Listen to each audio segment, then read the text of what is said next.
محترم جناب محمد اقدس صاحب برمنگم UK، السلام علیکم۔ آپ کا یاد فرمانے کا شکریہ، آپ کے سوالات موصول ہوئے، جواب حاضر۔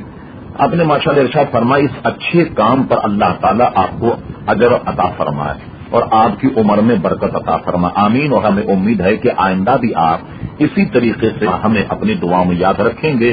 آپ جانتے ہیں کہ ہم بہت کمزور آدمی اور ہمارے ساتھی بھی بہت کمزور، لیکن آپ کی دعاؤں کے ذریعے سے اللہ تبارک و تعالی ہم سے یہ ٹوٹا پھوٹا کام لے رہا۔ اب آئیے آپ کے سوالات۔ پہلا سوال یہ ہے کہ اعلیٰ حضرت محدث تھے، انہیں کتنی حدیثیں یاد تھیں؟ تو آپ جانتے ہیں کہ اعلیٰ حضرت فاضل بریلوی وہ ایسے محدث تھے کہ تقریباً حدیث کی تمام کتابوں کی حدیثیں اعلیٰ حضرت فاضل بریلوی رحمۃ اللہ علیہ کو ازبر تھی، اور وہ پچھلے محدثین جو ہیں ان کی ایک جیتی جاگتی تصویر تھے۔ وہ محدث ہونے کے ساتھ اپنے زمانے کے فقیہ بھی تھے، اور آپ کو اگر ان کے محدثانہ اور فقیحانہ رنگ اگر دیکھنا ہو تو فتاوی رضویہ کی 12 جلدیں نہیں بلکہ صرف آپ پہلی جلد اگر ملاحظہ فرما لیں تو آپ کو یہ اندازہ ہوگا کہ کس ذہانت کے اعلیٰ حضرت فاضل بریلوی مالک تھے۔ وہ اپنی صدی کے بلکہ آج تک ان جیسا کوئی محدث جو ہے وہ گزرا نہیں، وہ ایسے عظیم محدث۔ آپ نے پوچھا اس صدی کے مجدد کون؟ دیکھیے ابھی تک اعلیٰ حضرت فاضل بریلوی ہی کو اس صدی کا مجدد کہا جاتا ہے، ابھی کوئی نئے مجدد صاحب تشریف نہیں لائے، اور اس لیے ہم آپ کو کچھ نہیں کہہ سکتے۔ پھر آپ نے پوچھا کہ وہ کون سا سوال ہے کہ جب کسی وہابی سے کیا جائے تو وہ خاموش ہو جائے؟ دیکھیے ایسے سوالات تو بے انتہا ہیں، لیکن ایک سوال آپ ان سے یہ ضرور کر لیں کہ پوری وہابیت کی عمر کتنی ہے؟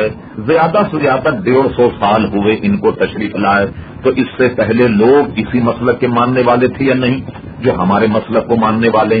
ایک سوال ان سے یہ بھی کیا جا سکتا ہے کہ تمہارے امام جو ہیں اسماعیل دہلوی، انہوں نے اپنی کتاب صراط مستقیم میں یہ لکھا کہ نماز کی حالت میں نبی کریم علیہ السلام کا اگر خیال آ جائے تو معاذ یہ خیال گدھے اور جناب بیوی سے مجامعت اور زنا کے وصف سے بھی برا ہے۔ مجھے بتائیے کوئی مسلمان یہ گمان کر سکتا ہے کہ نبی کریم علیہ السلام کا جو خیال الیاذ باللہ تعالی وہ بیوی سے صحبت اور مجامعت اور بیل اور گدھی کی صورت مستغرق ہونے سے برا؟ اس کا جواب وہابی کیا دیں گے؟ اور اگر جواب دے کوئی تو ہمیں بھی ذرا بتائیے۔ چوتھا سوال آپ نے پوچھا ہم حضور صلی اللہ علیہ وسلم کو حاضر و ناظر مانتے ہیں، جبکہ وہابی کہتے ہیں کہ لفظ شاہد کے معنی ہے عینی حاضر نہیں۔ پھر مثال دیتے ہیں کہ اذان میں ہم کہتے ہیں کہ میں گواہی دیتا ہوں کہ حضرت محمد صلی اللہ علیہ وسلم اللہ کے رسول ہیں، جبکہ ہم نے انہیں نہیں دیکھا۔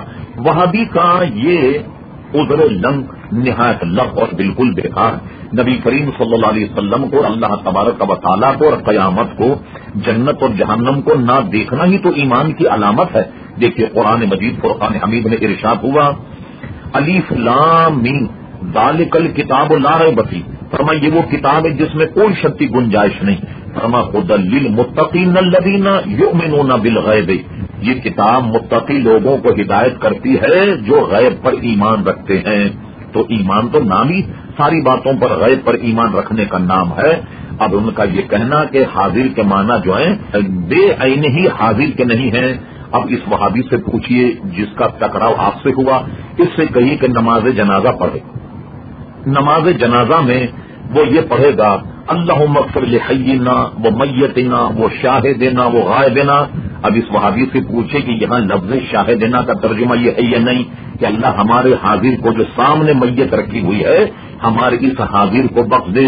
تو معلوم ہوا کہ شاہد کا ایک معنی یہ بھی ہے کہ جو جسم اور جسمانیت کے ساتھ وہاں موجود ہو۔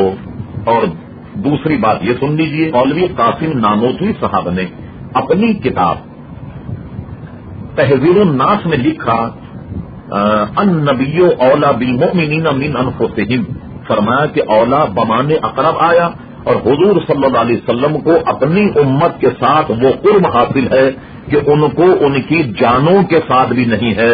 اب پوچھے وہابی سے کہ حاضر ناظر کا معنی کیا ہوا؟